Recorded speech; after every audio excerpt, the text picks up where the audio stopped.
Welcome to my channel and welcome to my exotic garden. For those of you who follow my channel, you know I am an extreme zone pusher and I grow plants that the average person would not consider growing in a northern climate. Today's video, we're going to take a slightly different approach. I'm going to be showing you a couple plants that I'm experimenting with. Perhaps show you some of the background and my thought process and how I approach it. It's not my typical routine in that I only show plants that I put in the ground and have successfully overwintered for 2 years. But in today's video, we will look at a couple plants that are extreme even for me. In today's video, I will be talking about my Bismarckia Nobilis, which has been in the ground since the spring of 2021.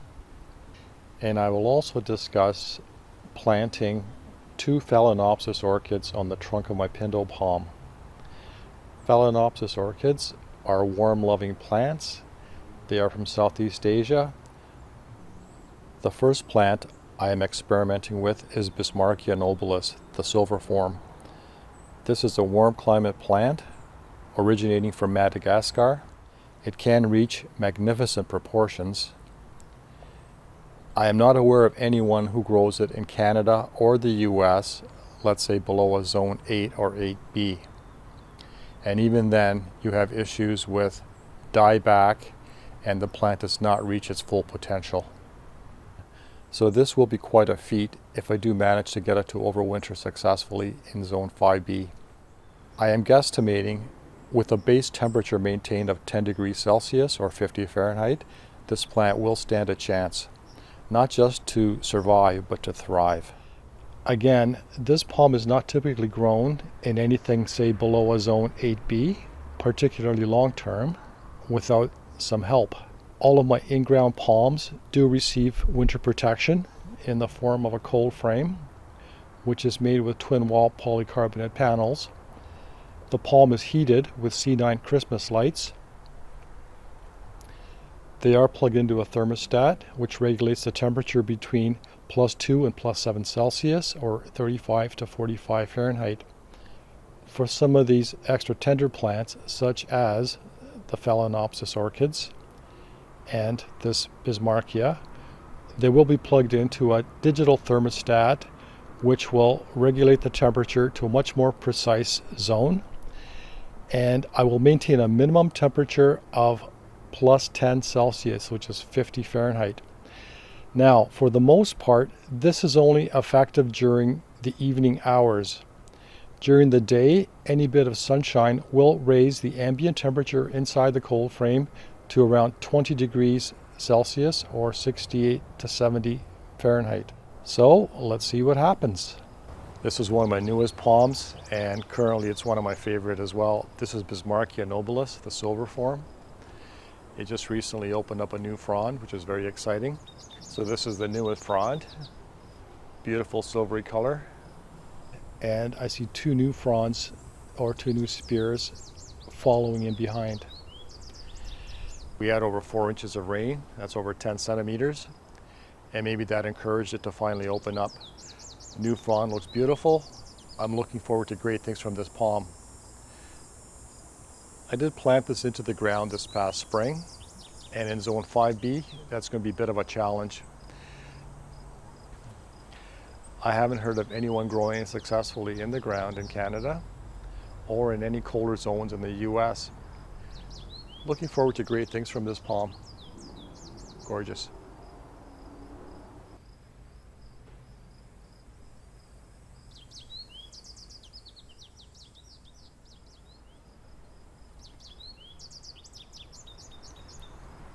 Another plant I'm experimenting with are Phalaenopsis orchids. I planted 2 of them on the trunk of my Pindo palm, Butea capitata. They have successfully rooted and are firmly attached to the trunk of the tree. Now these are warm climate plants from Southeast Asia. Phalaenopsis orchids are epiphytic, which means they do not grow in soil. They grow on the trunks of trees and attach themselves to the bark, etc. As in nature, many of these epiphytic plants, such as orchids, bromeliads, ferns, etc., will thrive on neglect. Extremes in weather conditions are par for the course. Many epiphytes will gladly grow on tree trunks, rocks, wherever they can get a foothold. They're not particularly concerned about drought. They are designed just for this purpose. So in my latest experiment, I'm going to try to grow Phalaenopsis orchids on the trunk of my Pindal palm. I remind you this is zone 5B, so you have to keep in mind the plant, even though it will take extreme conditions, drought, cool temperatures, if you give it the minimum, the base minimum it requires, it should be okay. Again, this is an experiment and we'll see what happens. Now this may sound outrageous for zone 5B, but I have experimented with and succeeded in growing bromeliads on the trunk of this Pindal palm, and this is its third year on the tree. They have successfully rooted and they are multiplying. So it may not be a stretch to try to grow Phalaenopsis orchids. They come in a variety of hybrid colors, sizes, and shapes. My main concern is to overwinter them with a base temperature and to maintain some moisture around the roots. Constantly moist is a relative thing. In nature, they do experience periods of drought. Cold, wet roots in a cold climate are not a good combination. It's going to be a balancing act between maintaining enough moisture and a base low temperature of 50 degrees or 10 Celsius. My watering schedule will have to be very precise and keeping constant root moisture without having the plant dry out or being overly stressed. Well, let's see what happens. Let's cut off the flower stalk.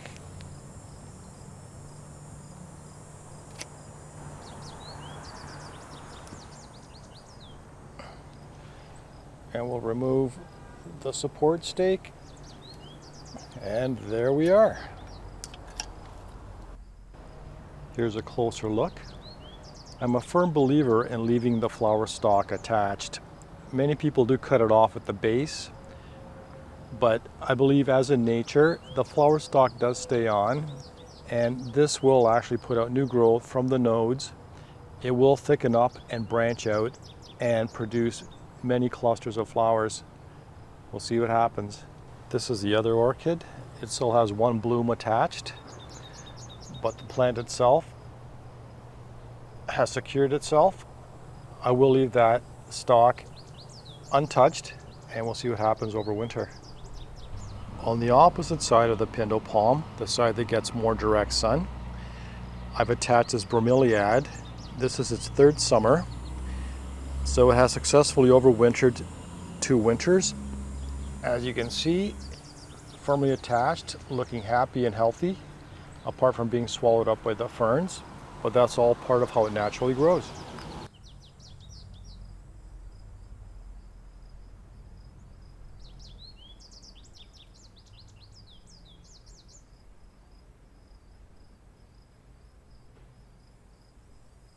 When I first received this Pindal palm, at its base were these ferns growing on the trunk. Now they've spread all around the trunk, top to bottom.